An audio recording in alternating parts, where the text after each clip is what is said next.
À l'occasion de l'opération Coup de théâtre sur France Télévisions, parlons du grand dramaturge Samuel Beckett, né il y a tout juste 110 ans, que Jacques Weber interprète sur la scène du Théâtre de l'Œuvre à Paris. C'est une pièce peu connue, La dernière bande, mise en scène par Peter Stein. Sabrine Kasbaoui nous raconte la vie et l'œuvre de Samuel Beckett. Véritable pur. Quoi? Bientôt aveugle. C'est vu, sans doute.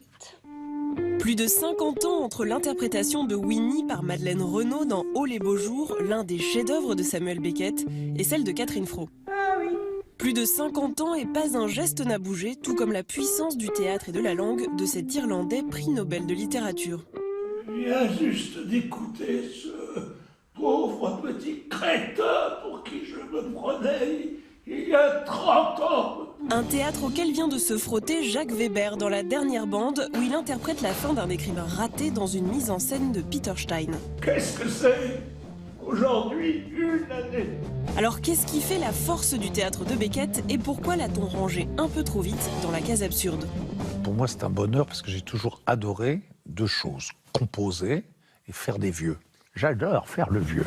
La vieille Miss McGlone chante toujours à cette heure-ci, mais pas ce soir. Et ça tombe bien parce que la vieillesse et la finitude de l'homme, c'est le thème favori de Samuel Beckett, en particulier dans La dernière bande. Il y a 3, presque 4 temporalités qui superposent. Et c'est très agréable pour un acteur de se réentendre avec sa voix normale, la voix d'un homme de 39 ans, et ensuite de rentrer dans quelque chose, dans cette épouvantable décrépitude dont parle toujours Beckett, quoi. On commence à décrépir dès que l'on est. Hein. Au commencement, le public ne sait pas exactement ce qui se passe. Il voit ce vieux clown qui fait des jeux avec des bananes, il glisse sur les bananes. Mais pas à pas, on comprend que ce clown est la représentation de nous tous. Ça veut dire nous sommes entrés dans la terrible situation de l'âge. Allons-nous-en. On ne peut pas. Pourquoi? On attend Godot. C'est vrai. En 1953, la première d'En attendant Godot est une bombe qui jette les bases du théâtre moderne. D'une pièce à l'autre, Samuel Beckett, qui écrit en français dès 1945, affirme un style où la narration se libère de l'action et où la précision des gestes ne cessera d'augmenter. Le geste peut être un peu libre, mais enfin il y a des choses très précises à faire, notamment tout ce qui se passe dans le sac à main, tout ce qu'elle en extrait du sac à main est fondamental et la conduit à dire certains bouts de phrases en même temps qu'elle fait certains gestes, etc. Donc il y a un travail minutieux. Ah, le peigne est là, la brosse est là.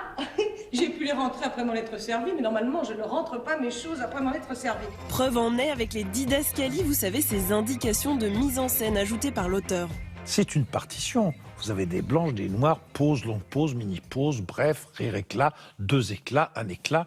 Le bouchon de la bouteille, par exemple, doit faire un bruit. Après, glou, glou, glou, glou, glou. Tout ça compte. Et par exemple, lui est un grand admirateur de Tchekhov. Et Tchekhov a introduit exactement ça, cette structure musicale dans cette pièce. Et pour ça, c'est clair que Beckett a sa obsession de la précision. Admirateur de Tchekhov, mais pas seulement. Samuel Beckett fut le disciple de James Joyce, l'auteur d'Ulysse et de Finnegan Wake. On comprend donc mieux sa maîtrise et l'épure de sa langue. Chez Beckett, le silence est bourré de sous-textes. Dans ce cas-là, de très serré, de très précise, de très pointé comme une petite main de chez Dior, quoi. C'est incroyable, il n'y a rien acheté. Théâtre du rien, de l'attente et de la non-action, l'œuvre de Beckett a souvent été rangée dans la catégorie de l'absurde, apparue après la Seconde Guerre mondiale, aux côtés d'Arthur Adamoff et d'Eugène Ionesco. Et pourtant...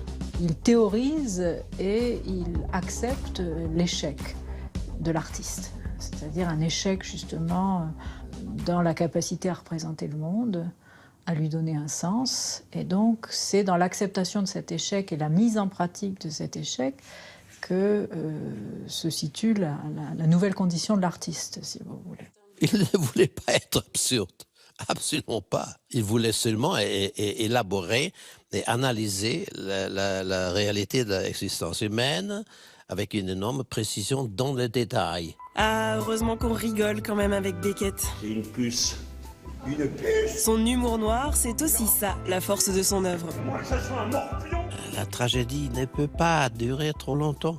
Parce qu'il faut rire aussi. Parce que sinon, on ne peut pas survivre. Une puce? Mais c'est épouvantable.